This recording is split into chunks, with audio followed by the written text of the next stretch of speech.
ਵਾਹਿਗੁਰੂ ਵਾਹਿਗੁਰੂ ਵਾਹਿਗੁਰੂ ਧੰਨ ਵਾਹਿਗੁਰੂ।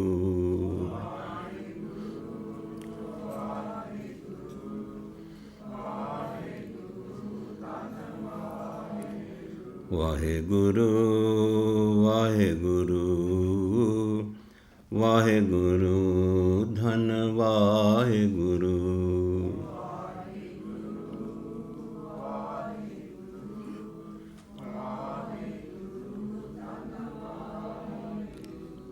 ਵਾਹਿਗੁਰੂ ਜੀ ਕਾ ਖਾਲਸਾ ਵਾਹਿਗੁਰੂ ਜੀ ਕੀ ਫਤਿਹ। ਬਚਨ ਆਰੰਭ ਕਰਾਂ ਇਸ ਤੋਂ ਪਹਿਲਾਂ ਹੀ ਇਸ ਕਦਰ ਗੁਰੂ ਦਰਬਾਰ ਵਿੱਚ ਬਹਿਣ ਦੀ ਖਿਮਾ ਮੰਗ ਲਵਾਂ। ਪਿਛਲੇ ਕਈ ਵਰ੍ਹਿਆਂ ਤੋਂ ਸਰੀਰਕ ਮਜਬੂਰੀ ਕਾਰਨ ਫਰਸ਼ 'ਤੇ ਚੌਂਕੜੀ ਮਾਰ ਕੇ ਬਹਿਣਾ ਅਸੰਭਵ ਹੋ ਗਿਆ ਹੈ।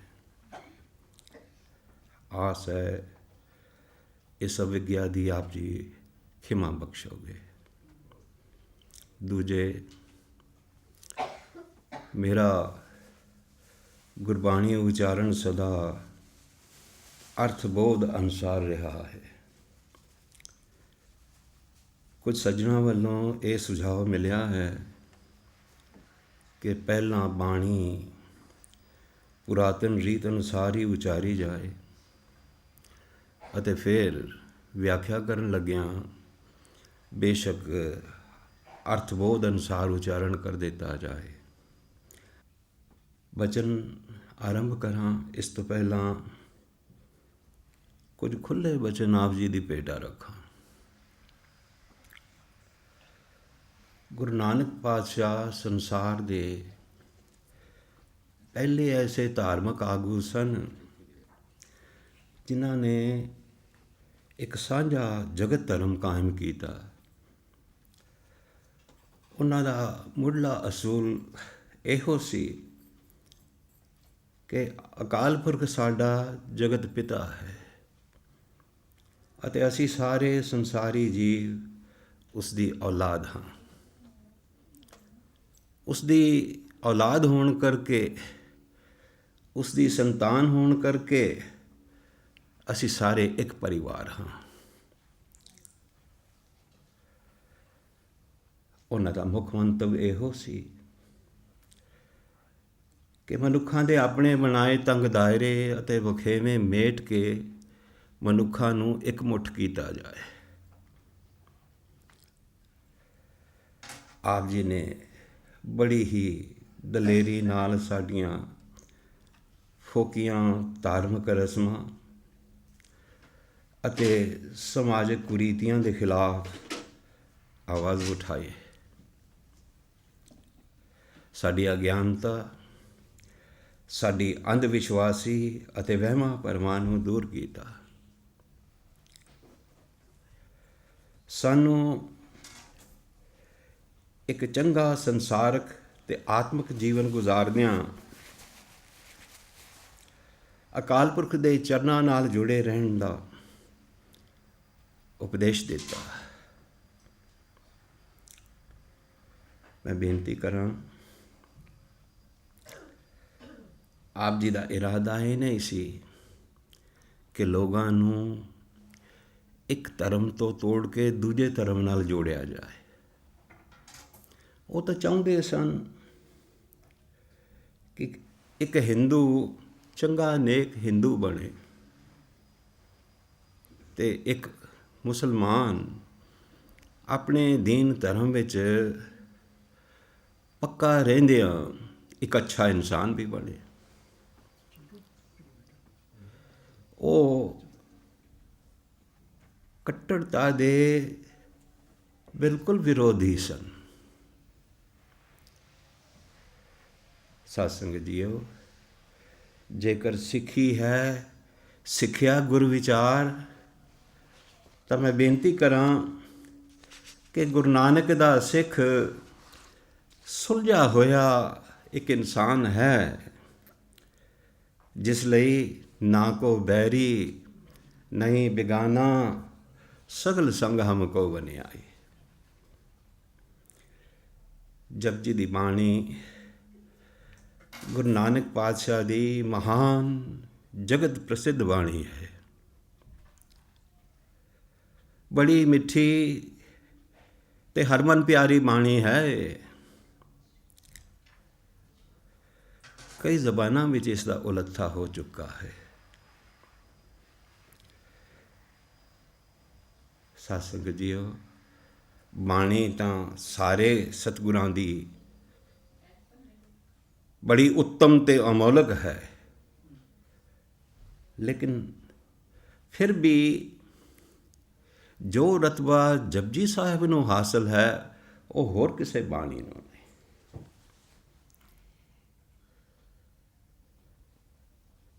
श्री गुरु ग्रंथ साहिब जी की बाणी जप की बाणी नाल शुरू होंदी है।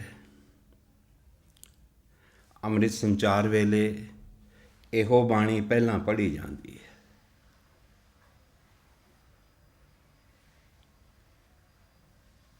नितनेम का यह हिस्सा है। हर नितनेमी गुरसिख हर सजरी सवेर हर नवीं प्रभाते इहो जपजी की बाणी पहलों बड़े प्रेम ते उत्साह नाल पढ़दा है। जिथे बाणी बड़ी रसीली है उत्थे नालों नाल रहस भरी भी है। इस विच ख्यालों की गहराई भी बहुत है। जिन्हां भी संसार के आत्म ज्ञानियां ने इस बाणी नूं पढ़िया, खोखिया ते विचारिया, वो आनंद विच वाह वाह कर उठे, आशश कर उठे ते उन्हां गुरु नानक दे चरनां ते मस्तक निवा दिता।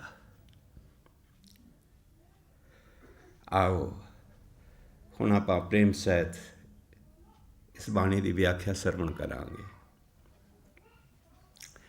श्री गुरु ग्रंथ साहिब जी की बाणी मूल मंत्र तो शुरू होती है।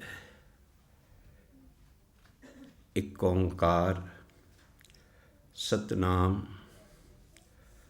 करता पुरख निर्भव निर्वैर अकाल मूरत अजूनी साहिभंग गुरप्रसाद। ये सिक्खी का मूल मंत्र है, सिक्खी का बुनियादी मंत्र। इस विच सिक्खी का बुनियादी उपदेश है।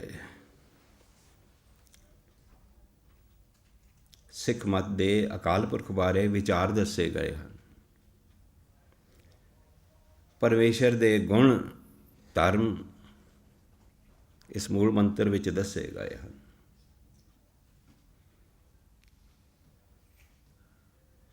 जे मैं अतकथनी ना कहाँ, अतकथनी जे ना करा, तो ये सारी श्री गुरु ग्रंथ साहिब जी की बाणी जो है मूल मंत्र का विस्तार है। आओ एक एक अखर करके ये मूल मंत्र समझिए। एक ओंकार, ये 3 हिस्सों में वंडिया जा सकता है। एक ओं अते कार।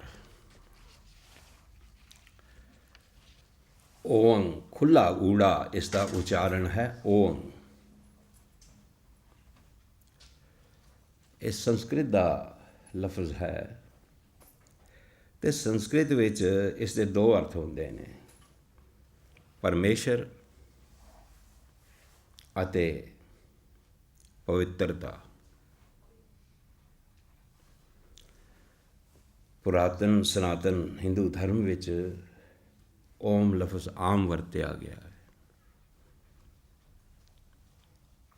परमेश्वर का प्रतीक है, परमेश्वर का संकेत है। ਓਮ ਲਫ਼ਜ਼ ਤੋਂ ਪਹਿਲੋਂ, ਖੁੱਲੇ ਊੜੇ ਤੋਂ ਪਹਿਲੋਂ ਸਤਿਗੁਰਾਂ ਨੇ ਏਕਾ ਪਾ ਦਿੱਤਾ ਹੈ, ਗਿਣਤੀ ਦਾ ਏਕਾ, ਔਰ ਇਸ ਦਾ ਉਚਾਰਨ ਵੀ ਇੱਕ ਕਰਨਾ ਹੈ।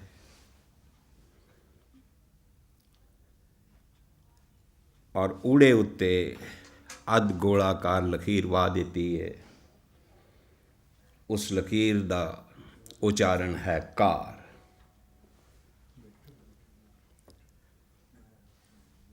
ਇੱਕ ਓੰਕਾਰ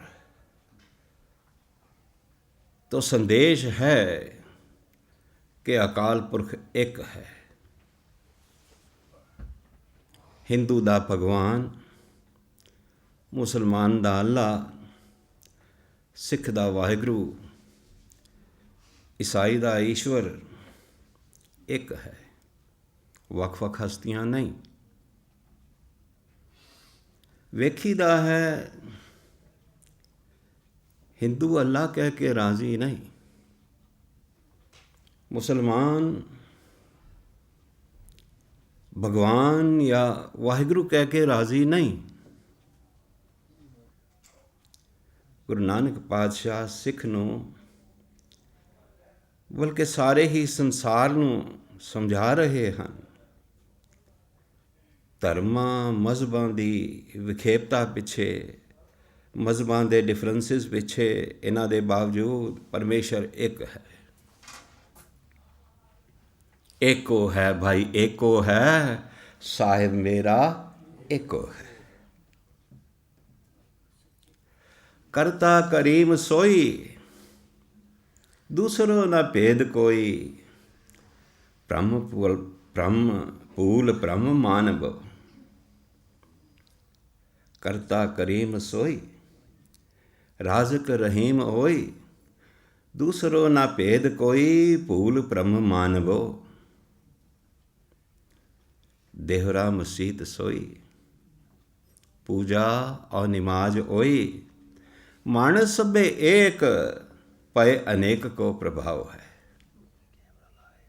एक है नैन, एक है कान, एक है दे, एक है बान।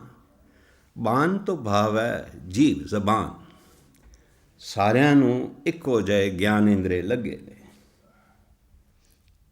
एक है नैन, एक है कान, एक है देह, एक है बान, मन सब एक पय अनेक को प्रभाव है।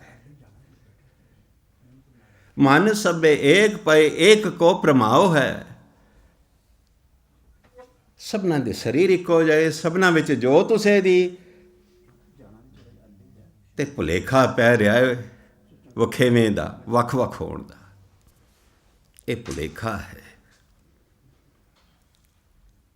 अल्लाह अपेख सोई, पुराण ओ कुरान होई, एक ही स्वरूप सब है, एक ही बनाओ है। पुराण कुरान दोने धर्म ग्रंथ, हिंदुआं दा की हिंदुआं दा ग्रंथ है पुराण, मुसलमानां दा कुरान, पर एक ही हन क्योंकि दोहां विच उस अकाल पुरख, इक्को अकाल पुरख दी सिफत है। एक ही स्वरूप सब एक ही बनाओ है। सारे मनुखा शरीर एक ही हन, इक्को पंज तत्व मिट्टी दे बने हुए, अंदर जोत इक्को ही है।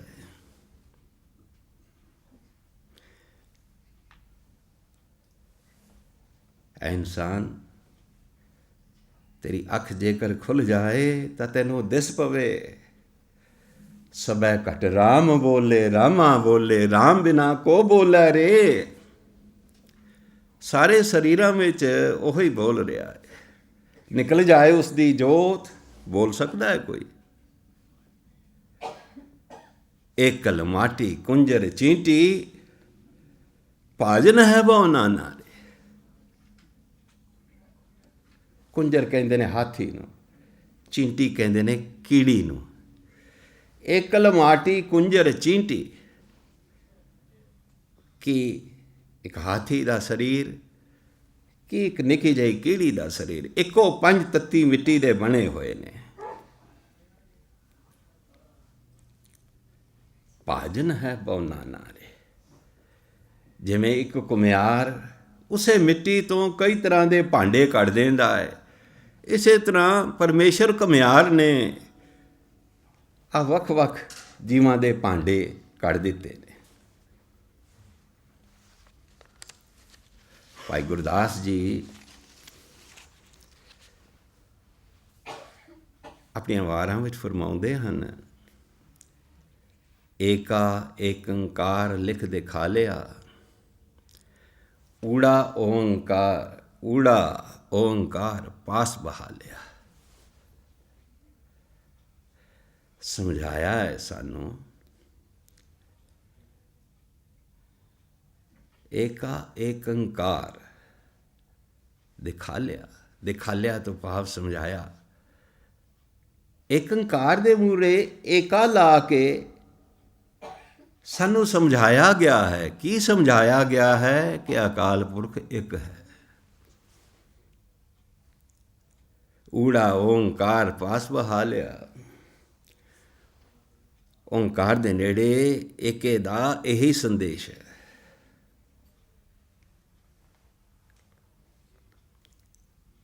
और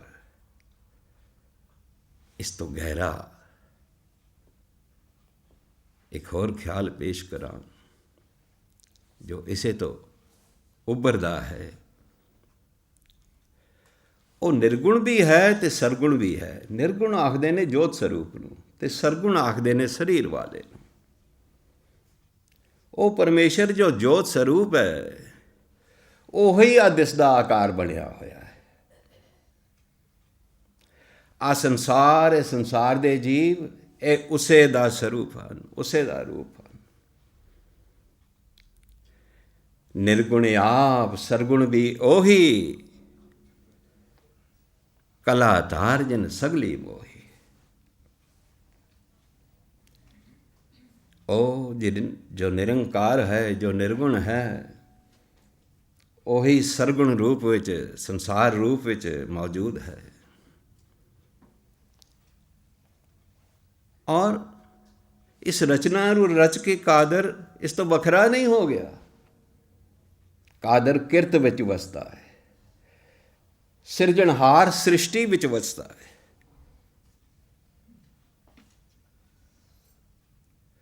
सृष्टा सृष्टि विच मौजूद है।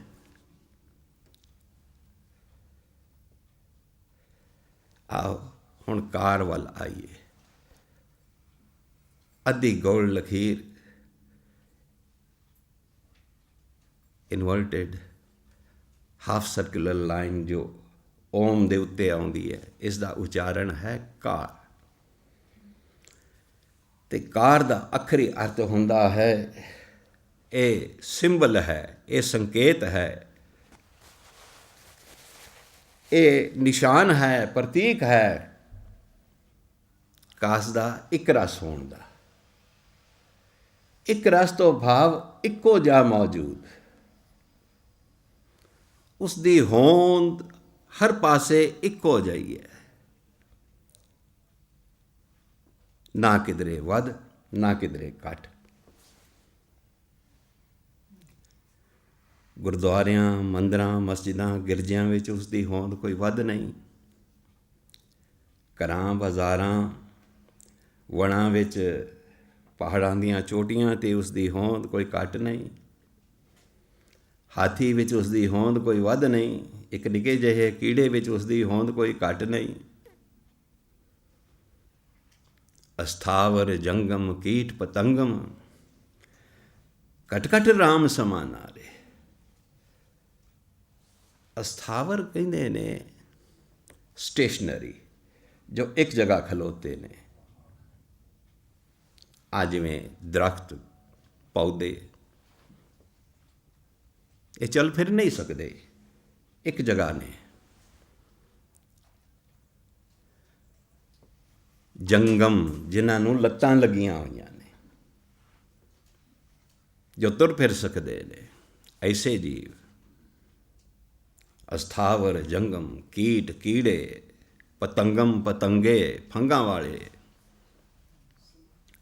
ਇਹਨਾਂ ਸਭਨਾਂ ਵਿੱਚ ਘੱਟ ਘੱਟ ਰਾਮ ਸਮਾਨਾ ਨੇ। ਇਹਨਾਂ ਸਭਨਾਂ ਸਰੀਰਾਂ ਵਿੱਚ ਇੱਕ ਉਸੇ ਦੀ ਜੋਤ ਮੌਜੂਦ ਹੈ। ਔਰ ਜਿਵੇਂ ਮੈਂ ਬੇਨਤੀ ਕੀਤੀ, ਕਿਸੇ ਵਿੱਚ ਵੱਧ ਨਹੀਂ, ਕਿਸੇ ਵਿੱਚ ਘੱਟ ਨਹੀਂ, ਇੱਕੋ ਜਿਹੀ। ਔਰ ਇੱਕ ਹੋਰ ਵੀ ਸੰਕੇਤ ਹੈ ਇਸ ਦਾ। ਉਹ ਸੰਕੇਤ ਇਹ ਹੈ ਕਿ ਉਸ ਵਿੱਚ ਕਦੇ ਤਬਦੀਲੀ ਨਹੀਂ ਆਉਂਦੀ, ਉਹ ਕਦੇ ਬਦਲਦਾ ਨਹੀਂ, ਸਦਾ ਇੱਕੋ ਜਿਹਾ ਰਹਿੰਦਾ ਹੈ।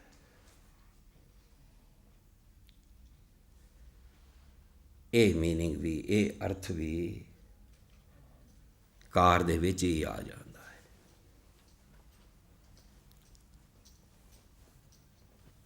ਸਭ ਕੁਝ ਤਬਦੀਲ ਹੋ ਰਿਹਾ ਹੈ,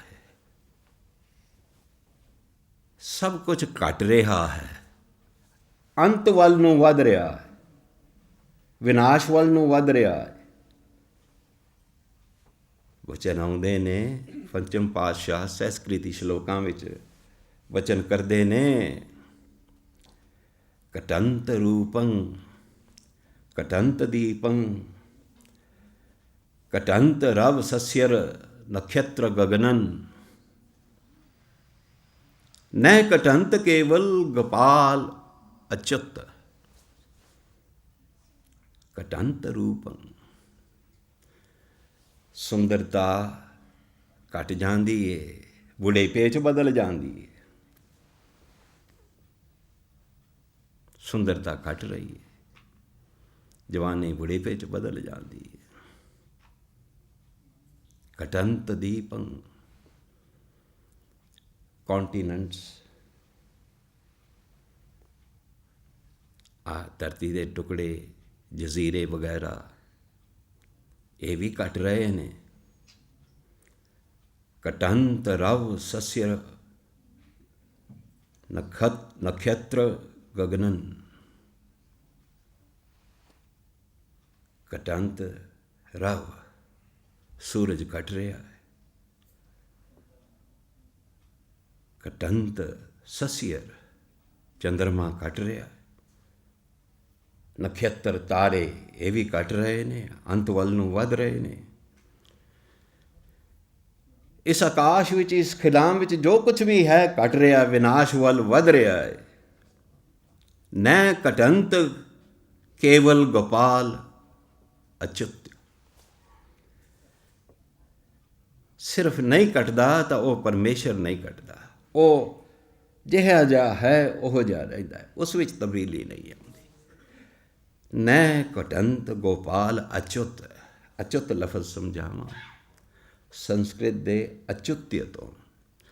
ਅਚੁੱਤਯ ਦਾ ਅਰਥ ਹੁੰਦਾ ਹੈ ਨਾ ਡਿੱਗਣ ਵਾਲਾ, ਨਾ ਢਹਿਣ ਵਾਲਾ, ਨਾ ਵਿਨਾਸ਼ ਹੋਣ ਵਾਲਾ।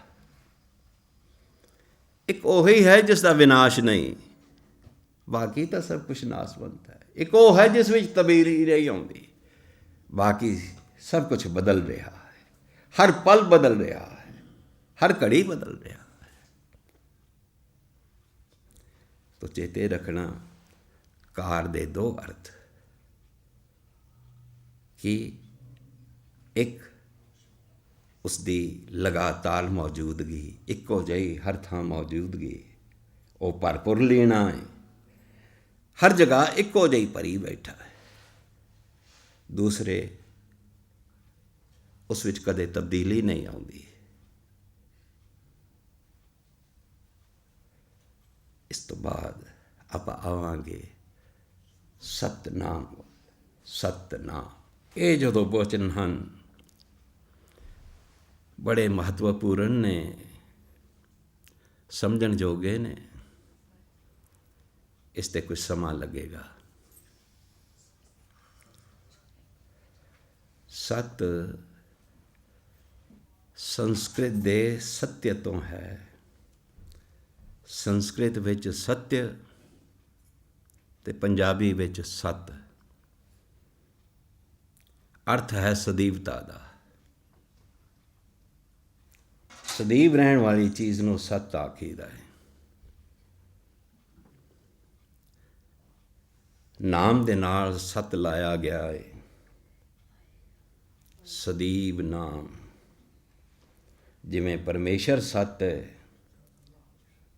ਤਿਵੇਂ ਸਤਨਾਮ ਸਦੀਵ ਹੈ। ਨਾਮੀ ਪਰਮੇਸ਼ਰ ਦਾ ਨਾਮ ਸਦੀਵ ਹੈ, ਸਦਾ ਰਹਿਣ ਵਾਲਾ ਹੈ, ਸਦੀਵ ਹੈ। ਪੰਚਮ ਪਾਤਸ਼ਾਹ ਦੇ ਮਾਰੂ ਸੋਲਿਆਂ ਦੇ ਵਿੱਚ, ਮਾਰੂ ਸੋਲਹੇ, ਇਹਨਾਂ ਵਿੱਚ ਪੰਚਮ ਪਾਤਸ਼ਾਹ ਦੇ ਬੜੇ ਮਹੱਤਵਪੂਰਨ ਬਚਨ ਆਉਂਦੇ ਨੇ। ਆਖਦੇ ਨੇ, ਕਿਰਤਮ ਨਾਮ ਕਥੇ ਤੇਰੇ ਜੇਵਾ, ਸਤਨਾਮ ਤੇਰਾ ਪਰਾ ਪੂਰਬਲਾ। ਕਿਰਤਮ ਨਾਮ ਕਥੇ ਤੇਰੇ ਜੇਵਾ। ਹੇ ਪਰਮੇਸ਼ਰ, ਅਸੀਂ ਜੀਵ ਆਪਣੀ ਜ਼ਬਾਨ ਨਾਲ ਤੇਰਾ ਕਿਰਤਮ ਨਾਮ ਉਚਾਰਦੇ ਰਹਿੰਦੇ ਹਾਂ। ਹੁਣ ਕਿਰਤਮ ਨਾਮ ਕੀ ਹੈ? ਕਿਰਤਮ ਦਾ ਅਰਥ ਕੀ ਹੈ? ਪਹਿਲਾਂ ਸਮਝੋ। ਕਿਰਤਮ ਨਾਮ ਹੈ ਕਿਰਤ ਕਰਕੇ ਪਿਆ ਹੋਇਆ ਨਾਮ, ਕਰਮਾਂ ਅਨੁਸਾਰ ਪਿਆ ਹੋਇਆ ਨਾਮ। ਹੇ ਪ੍ਰਭੂ, ਤੇਰੇ ਵਿੱਚ ਗੁਣ ਤਾਂ ਅਨੇਕ ਹਨ, ਪਰ ਤੇਰੇ ਖਾਸ ਮੁੱਖ ਗੁਣ, ਉਹਨਾਂ ਨੂੰ ਸਾਹਮਣੇ ਰੱਖ ਕੇ ਅਸੀਂ ਤੇਰੇ ਨਾਮ